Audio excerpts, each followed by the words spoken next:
मस्साजोगचे सरपंच संतोष देशमुख यांच्या निर्गुण हत्येतील मुख्य आरोपी वाल्मिक कराड याला मुंबई उच्च न्यायालयाच्या औरंगाबाद खंडपीठाकडून मोठा धक्का बसला आहे। या प्रकरणात वाल्मिक कराडने दाखल केलेला जामीन अर्ज उच्च न्यायालयाने फेटाळल्याने देशमुख कुटुंबियांना मात्र मोठा दिलासा मिळाला आहे। मागच्या 5 ते 6 दिवसापासून या मान्य उच्च न्यायालयामध्ये संतोष देशमुख हत्या प्रकरणामधील आरोपी वाल्मिक कराड यांच्या जामिनावर सुनावणी चालू होती। गेली 3-4 दिवसापासून दोन्ही बाजूंनी विविध मुद्द्यावर कायद्याच्या आणि फॅक्ट्सवर वेगवेगळ्या मुद्द्यावर युक्तिवाद झाला। तो कोर्टाने दोन्ही बाजूंचा ऐकून घेतला। काल दोघांचाही युक्तिवाद संपल्यानंतर आज त्यांच्या वकिलांच्या युक्तिवादासाठी आज सुनावणी ठेवली होती। तर त्यांच्या वकिलांनी काही मुद्दे उपस्थित केले परत एकदा की CDR रेकॉर्ड अवेलेबल नाहीये, त्यात डायरेक्ट इन्व्हॉल्वमेंट वाल्मिक कराडची या गुन्ह्यामध्ये नाहीये। या अशा 2-3 मुद्द्यावर त्यांनी युक्तिवाद केला। तो युक्तिवाद मान्य उच्च न्यायालयाने ऐकून घेतला, पण तो फेटाळला आणि तुम्हाला जामीन अर्ज फेटाळला म्हणून सांगितलं। तुम्हाला आदेश हवाय की तो विड्रॉ करताय म्हणून त्यांनी एकदा त्यांच्या पक्षकारांकडून इन्स्ट्रक्शन घेण्यास सांगितले। त्यानंतर त्यांनी न्यायालयाला सांगितलं की आम्हाला आदेश हवाय म्हणून जामीन अर्ज फेटाळण्याचा। कोर्टाने जामीन अर्ज फेटाळलाय, परंतु सविस्तर कारणे ते नंतर आदेश पारित करतील। न्यायालयाने काही ताशेरे उठलेत का? अजून तरी नाही, कारण रिझन ऑर्डर अजून आलेली नाहीये, त्यामुळे अजून कोर्टाने त्यावर अशी काही टिप्पणी केलेली नाहीये। ऑर्डर आल्यानंतर त्याच्यावर कळेल। Okay, advocate Dhananjay Patil.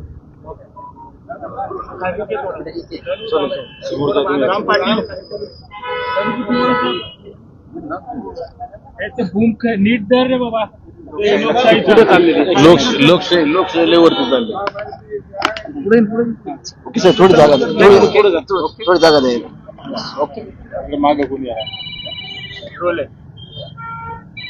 काय जामीन अर्ज फेटाळला, काय पहिला पाहिजे? खऱ्या अर्थानं मी प्रामुख्यानं बोललेला आजची गोष्ट, हे जे सगळं चाललंय हे काव्यात्मक आहे। हा न्याय जो आहे तो काव्यात्मक आहे। 1999ला MCOC ऍक्ट आला, त्याच्यानंतर माझ्या एका निष्पाप भावाला ज्या लोकांनी संपवलं, त्याच्यातला मुख्य आरोपी राष्ट्रसंत भगवान बाबा यांच्या जयंती दिवशी 14 जानेवारी दिवशी याच्यातल्या मुख्य आरोपीला मकोका लागला। ज्यांनी हे सगळा मकोका लावण्यासाठीचा कायदा आणला, पारित केला, त्याच्यामध्ये जे काही त्याचे योगदान होतं, असे लोकनेते गोपीनाथरावजी मुंडे साहेब यांच्या जयंती दिवशी ही सगळी आर्ग्युमेंट होती। त्या दिवशी पूर्णपणे ही आर्ग्युमेंट झाली। पुढच्या 2 दिवसात परत अजून हे सगळा युक्तिवाद चालला आणि आज महाराष्ट्राच्या न्यायव्यवस्थेवर आम्हाला एवढा मोठा आघात झालेला असताना सुद्धा आम्ही न्यायव्यवस्थेवर, मुख्यमंत्री साहेबांवर, CID SITवर आणि ह्या सगळ्या याच्यामध्ये न्यायाच्या भूमिकेत असणाऱ्या प्रत्येक घटकावर विश्वास ठेवून जे काय आज झालेलं आहे ते खऱ्या अर्थानं की विश्वास ठेवलेला आहे आणि खऱ्या अर्थानं न्याय मिळण्यास या आजच्या दिवसानं सुरुवात झालेली आहे।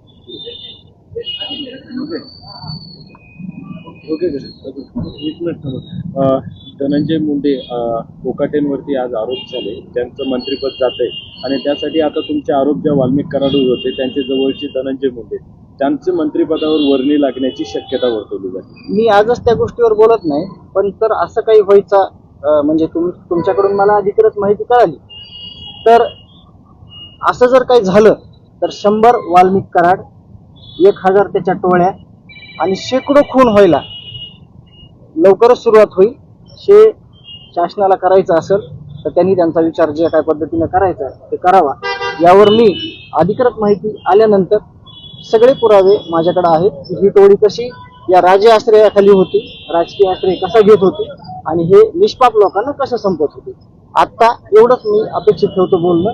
त्यानंतर ज्यावेळेस अधिकृत काही मला बातमी भेटेल त्यावेळेस मी हे सगळं पुराव्यानिशी तुम्हाला, कारण ते फिल्डिंग लावतात, दिल्लीमध्ये गेलेत आणि अमित शहाना पण भेटतात। या प्रकरणात काही अडचणी येऊ शकतात का किंवा 100% दबाव येऊ शकतो असं मी आज पत्र देखील माननीय उच्च न्यायालयामध्ये दिलेलं आहे। ज्या काही प्रकार घडले आतापर्यंत त्या सगळ्या गोष्टी मी नमूद केलेल्या आहेत आणि काय घडतील याच्यानंतर पण ते पण सगळं मी मेन्शन करून दिलेलं आहे आणि अधिकृत अशी काही माहिती आली तर मी नक्की 100% पुराव्यानिशी तुमच्या माध्यमातून त्या सगळ्यांना पोच करेन। तुम्ही एक राज्यव्यापी बैठक घेणार आहात काय? आम्ही त्याबद्दल जे गावकरी आहेत त्या गावकऱ्यांना विचारात घेऊन किंवा गावकरी सगळे ठरवतील त्या अनुषंगाने मी त्याची पण माहिती तुम्हाला लवकरात लवकर घेऊ. जामीन अर्ज फेटाळल्यानंतर पूर्ण कुटुंबीय भावनिक झाल्याचं दिसून आलं, काय सांग? जामीन अर्ज फेटाळल्यानंतर पूर्ण कुटुंबीय भावनिक झाल्याचं दिसून आलं. नाही, ही घटनाच एवढी क्रूर आहे. हे क्रूरकर्मी लोक आणि त्यांचे समर्थक यांच्यासाठीच ही गोष्ट म्हणजे काही मायने ठेवत नाही. नाहीतर समाजातल्या प्रत्येक घटकाला या गोष्टीची म्हणजे एवढी चीड आलेली आहे की एवढी ही फक्त हत्याच नाही केली, तर त्यांनी जे त्यांची गुंडगिरी होती, गुन्हेगारी वृत्ती होती, ती गुन्हेगारी वृत्ती ही आमच्या कोणी आडवं येईल आम्हाला खंडणी मागताना किंवा काही चुकीचे काम करताना तर त्याला आम्ही अशी शिक्षा देऊ, असा त्यांना एक अप्रत्यक्ष किंवा प्रत्यक्ष असा त्यांना म्हणजे संदेश द्यायचा होता समाजाला, म्हणून हे केलं.